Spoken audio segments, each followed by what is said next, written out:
lan la nekk ngeen ci benn collectif bu ëmb ay ex-travailleurs lan mooy seen problème ba ngeen boole seen bopp ci genn kuréel nan seeni àq na leen ko delloo.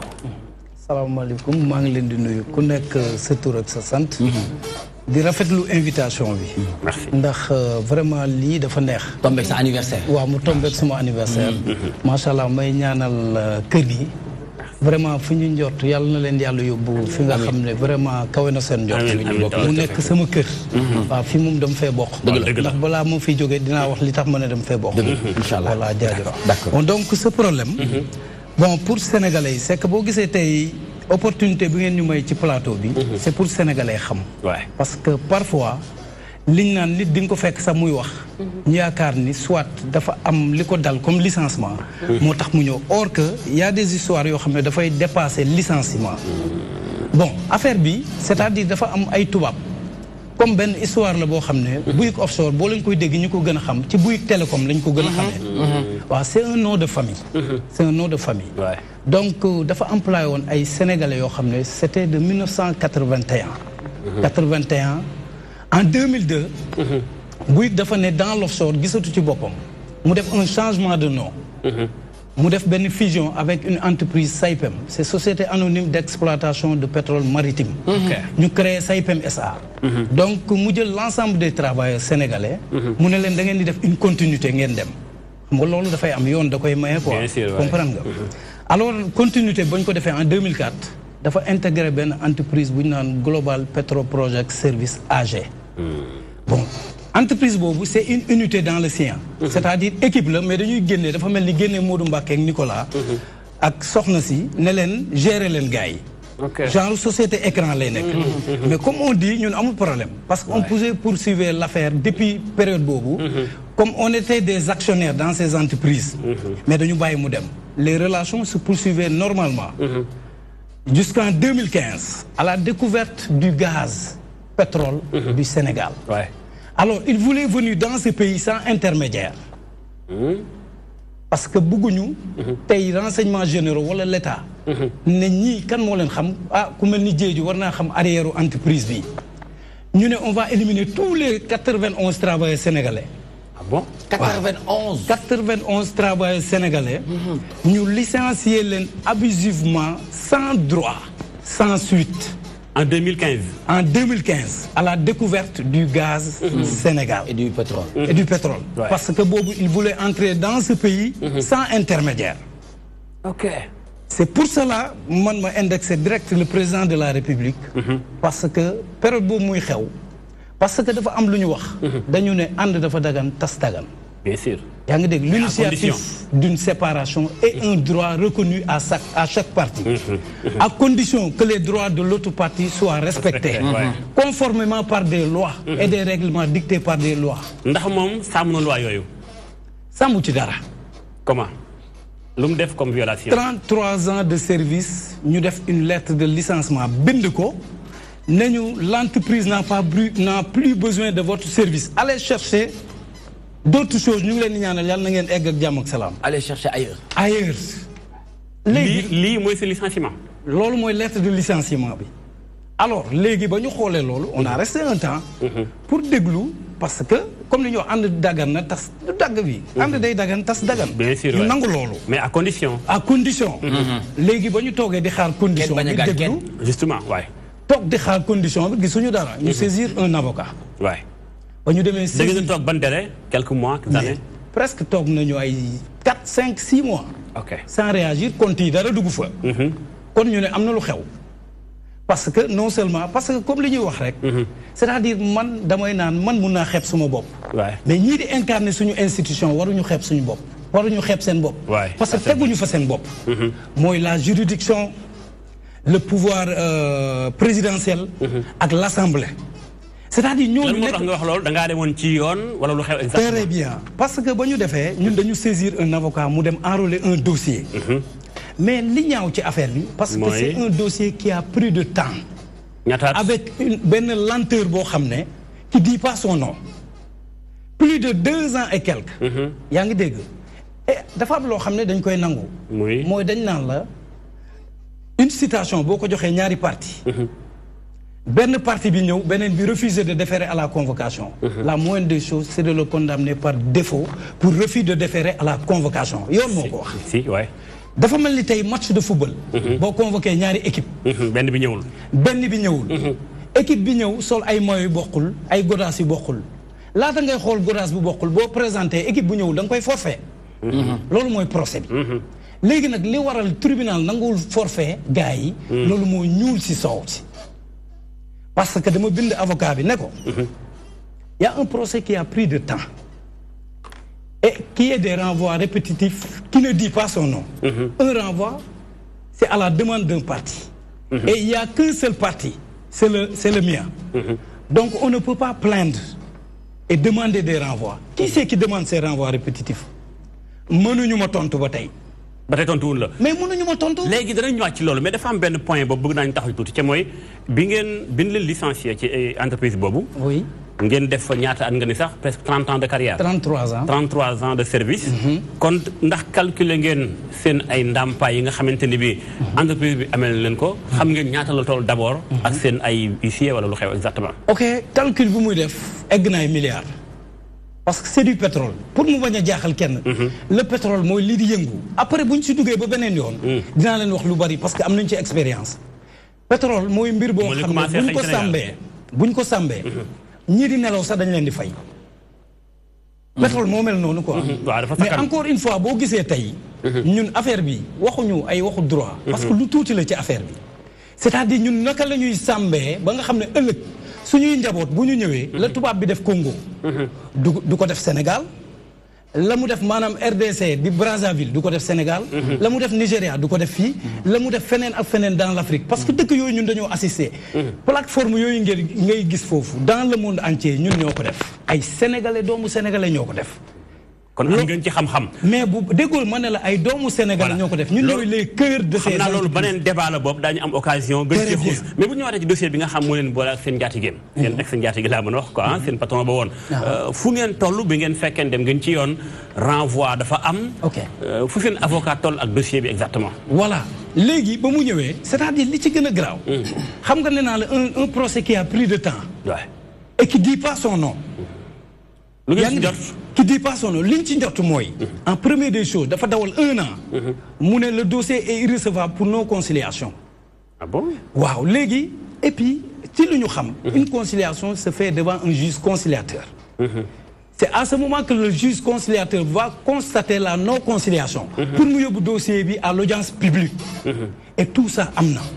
parce que ba muy am y avait un avocat. parce que xam nga tubaab parfois dafa yab africain. mooy tubaab daf ñu yab daf ñu xeeb. c'est-à-dire non je te jure xam nga li gën a garaaw man nee naa la mën nañ ma xeeb ma jël. mais samay institution boo ko bëggee xeeb sama bakkan laa lay jox. parce que institution bi ce n'est plus Modou Mbacké ce n'est plus Abdou Diédhiou kooku leneen la loo xam ne ñun la fi représenté. léegi li mu njëkk def parce que dafa dem jëli ji le baron lu mu tudd le bâtonnier. le bâtonnier oui. mooy maître Ahmed Ba. moo nekkoon ex bâtonnier. à la fin de son mandat. mu xam ne par exemple. bu ñu naan radier un avocat dafay neex le bâtonnier. donc le bâtonnier am na lu mu ciy joué mu dem jëli ji Ahmed Ba comme camp adverse.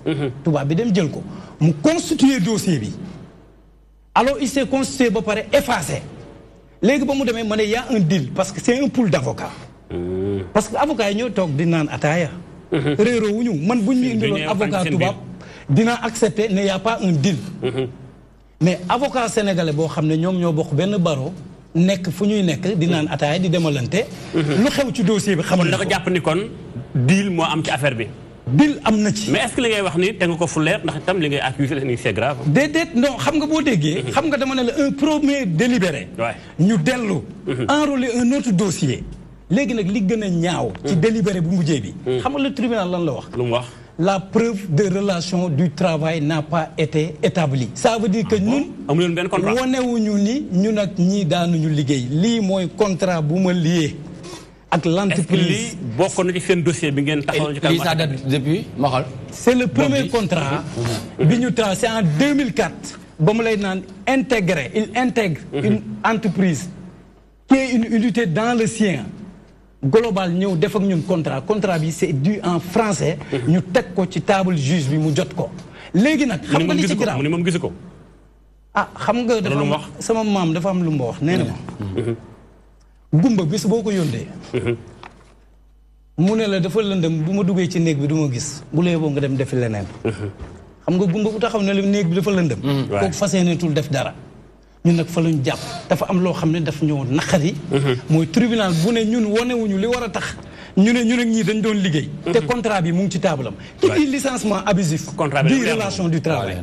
ku la licencier am ngeen relation. bien sûr yaa ngi dégg. mais man j'aimerais bien ñu topp ñu si faux usage de faux. parce que soit dañoo voler seen antec.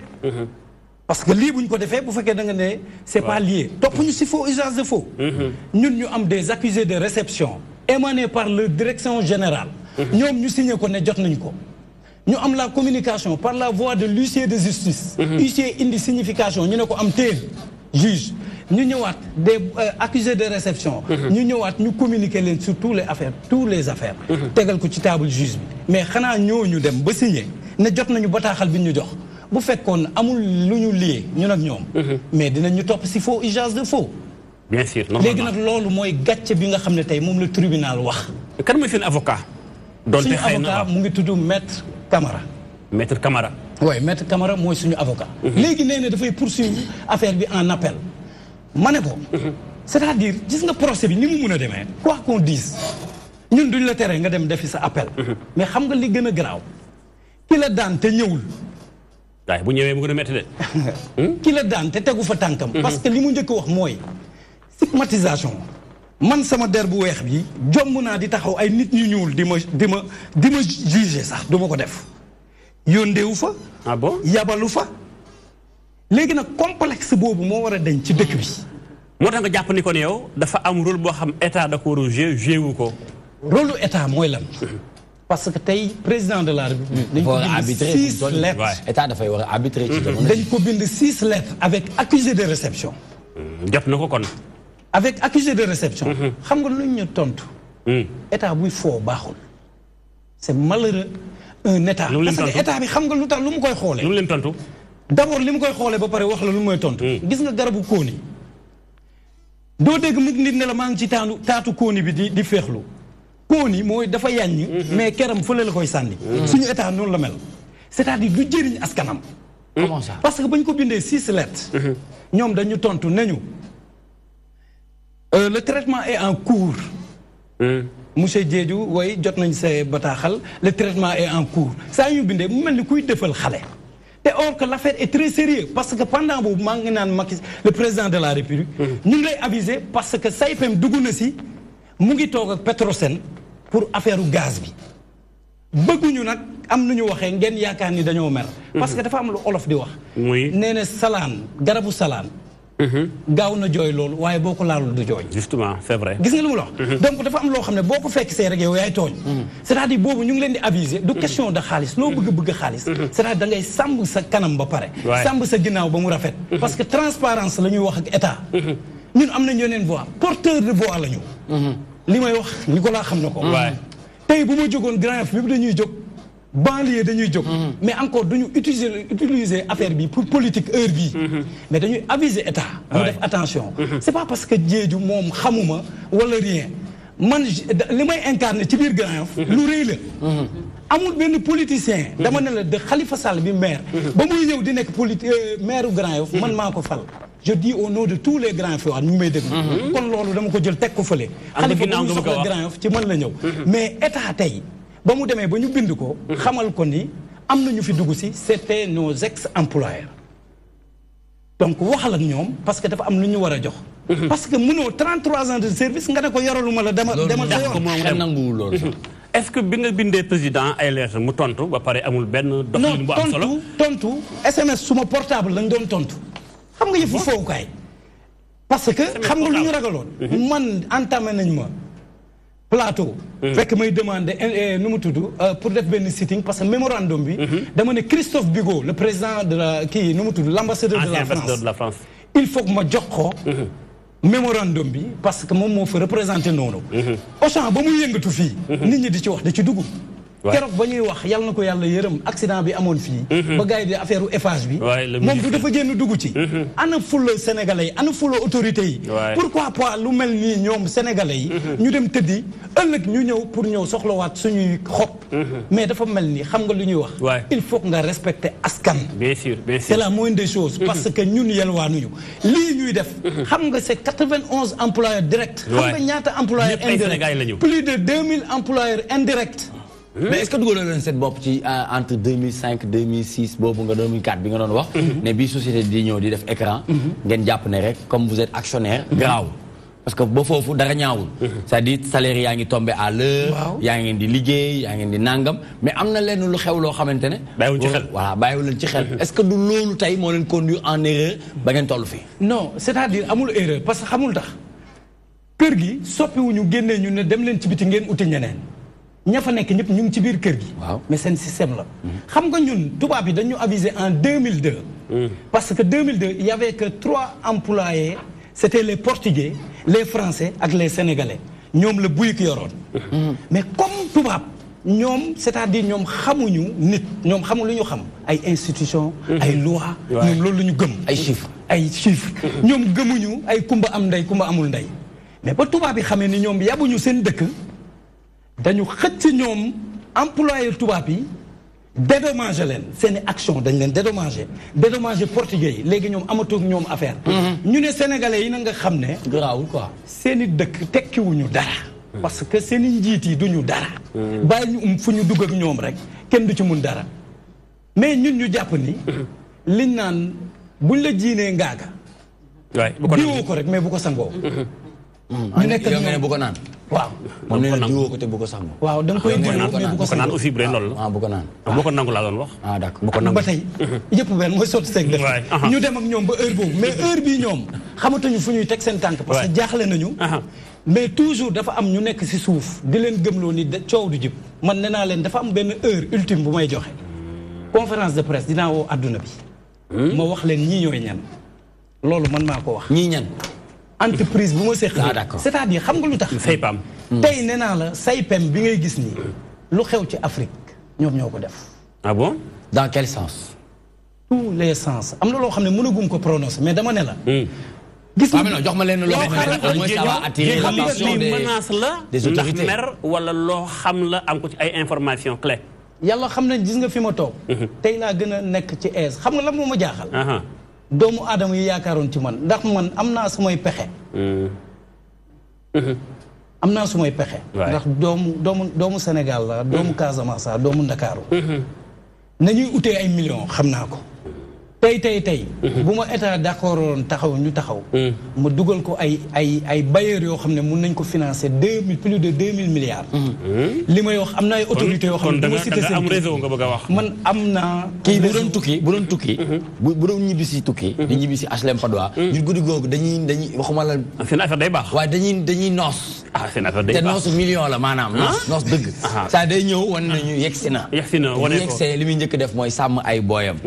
comprendre nga waaw xool xam na secteur bi waxtu tel ba nangam li nga xamante ne moom la ñuy ñi ciy fàttaliku suñu jigéen dem si yàlla Fatou Ndoye saa yu ma xalaatee HLM Padois sama xel ci moom lay njëkk machallah mais au-delà de yow en tant que ni nga nekkoon sa koñ baax bi mais lii nga nekk tam dafa doon problème boo xam ne dafa sérieux parce que tamit problème de milliards la problème entreprise la problème de droit la bi nga fëggee buntu président Sall réagirul est-ce que amul yeneen buntu yoo foogaat ci ñu ko wër ngir mu gën a am information ba xam ni lii nag c'est sérieux waaw parce que d'abord interdiction bi ma doon wax ci préfet de Dakar moo def arrêté l'interdiction mu ne ma trouble à l'ordre public manifestation bi waaw parce que boobu dama ne ko sitting parce que un mémorandum dañ koy rendre tout court l'ambassadeur parce que moom moo fi nekkal entreprise yooyu yaa ngi dégg au moins buñ ko joxee peut-être par la voie diplomatie moom mën na ko dem res léegi nag li ci am solo ba am solo bon préfet comme li may wax moom dafa am fu mu lay boole mooy à la police ñoom ñu entamé la def enquête keroog police plateau yendu naa fa 10 heures ba 17 heures rien que politiciens yi nekk sa ginnaaw ku la yóndeeg gauche ak droite ndax nekkoo di politique wala nangam ma ne leen magum jëm bu ñëw tegal leen ay këyit wax leen fulla ak fayda ngeen ay bon ñu ne ma léegi parce que xam nga rek loi xaw ma Ousmane Ngom ak bu xam nga dañ mën na leen garaawul yaa ngi dégg am na yoon ni ñu mu dee léegi préfet bu mu ñëwee dafa ne ñu vraiment man maa ngi porter combat bi ak seen soutien léegi ban Diallo wala sous préfet bi nga wax wala préfet bi ci bopp kan mu ne ñu damay bind mu ne da ngeen di bind le premier ministre Mahammed Boun Abdallah Dionne ñu bind lettre am ñu bind affaires étrangères ñu bind Sori Kaba ñu bind même Sidiki Kaba jamono nekk ministre loolu pour lan boobu loolu rien que ñu ngi koy avertir que am na lu xew parce que non seulement dossier beneen voix bi ñu ko doon laaj ok voilà léegi am na lu xew te ñu ngi leen di avertir parce que dañuy bañ suba taal pono wala def leen ngeen ne tàgguwu leen ñu mais toujours li may wax sénégalais mooy nit koo xam ne c'est-à-dire xamuñu luy nguur c'est-à-dire nguur daf leen di yóbbu ci excès te loolu moo gën a garaaw c'est-à-dire nit war nga mun a soppeeku sa adduna même bu ñu la joxee ay nombal tànk il faut savoir gérer xam lan mooy bu mais gis nga sénégalais mooy première des choses bu amee ndombal tànk rek portable am day dem Sonatel changé ko waaw loolu moom suñu état tey défaut la quoi liñ leen di doyee doonuñu ko léegi dafa mel ni yaa ngi tàng ni ma gisee nii non jamais voilà mais est-ce que am nga au-delà waxtaan bi li nga doon def bu rombee point de presse parce que tamit ni nga ko waxee ku am mbooloo nga sa ginnaaw Grand Yoff ba ci banlieue bi ba pare sa collectif bi nga jiitee 91 personnes ku ne am na njaboot rakk doom jarbaat ak soxnaa ki mbokk kon lu am solo la ci ginnaaw boo xoolee voilà am na leneen loolu nar a def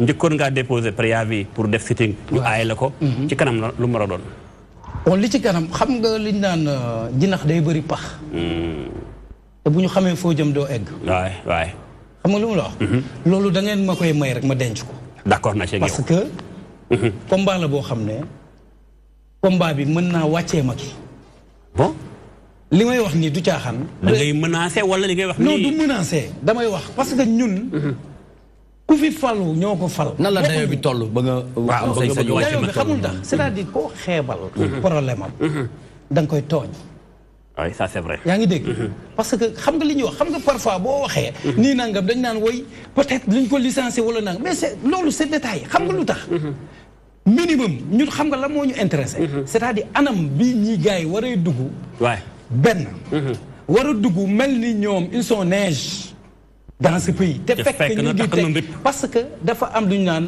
man xatala mu mi nii na mu tax xamidan fa jazaaw jaana ba képp ku rey nit ngir sa coobare bopp na nga gëm ni yow sa kër ëllëg safara la kon rey nit nag du tëral ay façon la ku nekk na nga xam parce que yow yaa ngi téye benn affaire boo xam ne xam nga yow li ci biir nga téye doomu aadama yaa ngi koy rey ci anam boo xam ne yow gëmoo ni rey nga ëllëg ngay taxaw naan musuma rey nit te fekk rey nga rey liir naa ci benn article sur le net nga mel ni ku naan état bi bu jóg ci sunuy mbir jàpp ci xeex bi mel ni ku menacé loolu lan ngeen nar a def xëy na loolu mën na yëngal réew mi ndax tamit loolu c'est important non déggoo li ma la wax ñun ku ñu xeeb sa musiba ah bon déggoo li ma la wax xam nga tey boo xoolee Afrique lu ko yore nasaraan si SAIPM bi ngay gis c'est le leader du monde ñu bëri dañ koo xamul c'est le leader du monde géant ci wàllum pétrole kon gis nga ñu génnee 50 milliards teg ko sur table du dara ci ñoom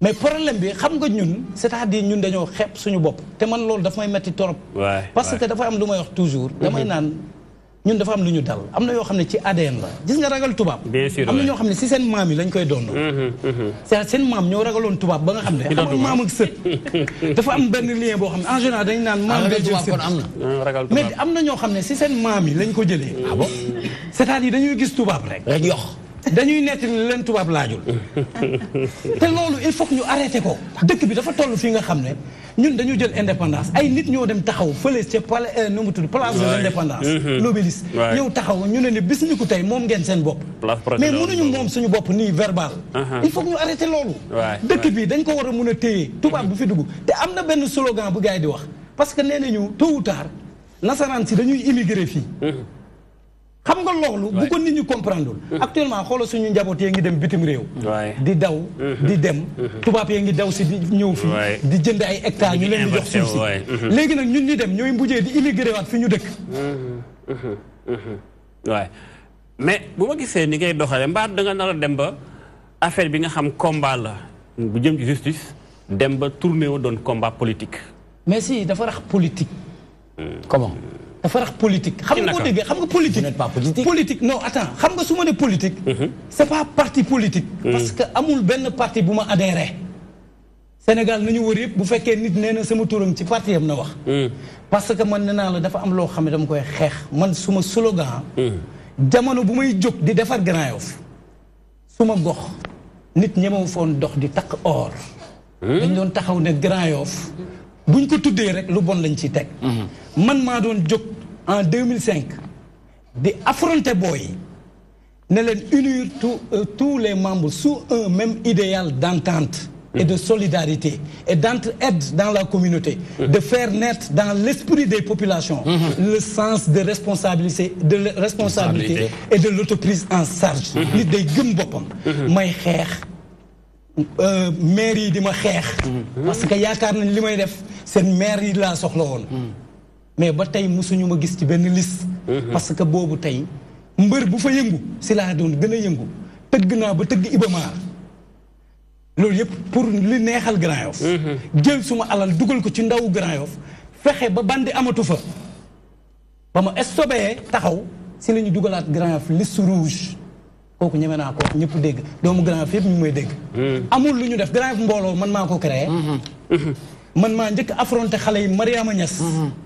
fekk leen ñëpp di leen daw ma jël booy yi di jël sumay bien di ko def waa Fass fu ne di génn mbër yi mag yëpp a ma xam ma defar leen ba ku si nekk doon li ngay doon man loolu jaaxaluma kon tey bu ma bëggee mobiliser tëwuma mais encore une fois damay bañ ñu ne dafa teel a. est-ce que waroo dem seeti Jagbo sous-préfet Diallo seeti ko ngeen waxtaan xëy na mu am ay solution yu fa judd. mais sous-préfet ak préfet ku ko gën a ku ëpp doole. waaw préfet waaw. mais sous-préfet mën na jouer rôle boo xamante ne. médiateur quoi. voilà en tant que médiateur parce que xam nañ ko ci taxawaay bu am solo boobu noonu. waaw exclu wuñu dara xam nga ñun dañu ne la. xam nga c'est juste un conseil. si waaw bu ma lay dénk waaw. honorable député Moustapha Cissé Lo recevoir nañu mu nekk nit ku baax. mais ba ñu ñëwee toog waxtaan ak moom mu déglu lépp wax ñu fu xam-xamam yegg xam nga nit day gore. yaa ngi dégg waaw man loolu dama ko ci naw. parce que dafa doon nit koo xam ne non seulement. dëggu ku dëggu. mu taxaw wax ñu lu rafet. nañu li ngeen di wax moom rafet na mais man suma xam-xam fii la yem. wax ñu nag dinaa jéem li ma mën su ma ci mënee dinaa def nii ak nangam. mais nag duñ ko blâmer parce que loolu du rôle am. am na koo xam ne parce que nee nañ la le gardien de la constitution. yaa ngi dégg. mu am le garant du haut conseil supérieur de la magistrature. lépp lu fa xew Macky Sall mën na ci dara. bien sûr c'est pas parce que bu nit tuddee rek dafay yaakaar ni da nga koy contre wala nangam c'est-à-dire gis nga bu la yàlla mayee. nga boot. lu toll ni Sénégal. boot askan yombul. mais di nga yore njaboot bu baax bu sikk bu nangam mais ñëpp da nga leen di njaboote. mais est-ce que yow sa problème bi ñi nga fëgg seen bunt ndax boole nga ci le médiateur. le médiateur de la République moom jotuñu si egg loolu moom dëgg la. yaa ngi ci àgg ndax. non jotuñu si egg dossier yu mel nii loxo war naa dugg ci biir. ça a pris du temps. waaw ça c'est vrai. loolu yëpp kii nañ ko. souhaité nañ ko. parce que c'est quelqu'un qui est très. man li ma lay conseil mooy. jërul xaar. boo jógee fi dès demain. suba à lundi. entamé li nga xam mooy projet boobu jëm ko gis jox ko dossier bi. ndax man xam naa ko tuuti. mais ku dëggul la ci yi moo ko tax a jóg li muy xolam. médiateur dox ci ay problème ngir mu am solution moo koy tax a jóg tout le temps. waaye. non macha allah kooku moom vraiment nit ku ñu naw la. nit ku ñu naw la. vraiment ku gis nga Sénégal. benn bopp la kenn mënu ko xaar. mais erreur xam nga lan mooy kii bi rek. le fait que kumba am ndey kumba amul ndey. loolu mooy indi nit ñi di si gis seen bopp léeg-léeg il se voit ignoré. te or que. moom ñoo ko wax un Sénégal pour tous. ñoom ñoo ko wax. ñun ñoo ko bokk c'est le slogan. mais il faut ñu appliquer ko sur le terrain. dernière question Modou Mbacké. est-ce que yaa ngi dem ci sa ñi nga àndal yaa ngi wax ne seen collectif bi 91 personnes. yu ñu dàq. ñoom la ëmb. ndax seen nekkin socialement dundin gi ndax am na ci lu ñu jàpp mbaa seen condition de vie fu mu toll jamono ji tembe ndax tam yàgg na métti na. waaw d'accord xam nga nit ñëpp mënuñu yem. parce que am na ñoo xam ne yàlla moo koy def ci ñoom. c'est-à-dire boo leen jàppul ñu leen dugg leen fii rek duñ dem. comprendre nga. yàlla mooy tëggee mindee fa. waay bien sûr waay. am na ñoo xam ne seen sëy tas na si.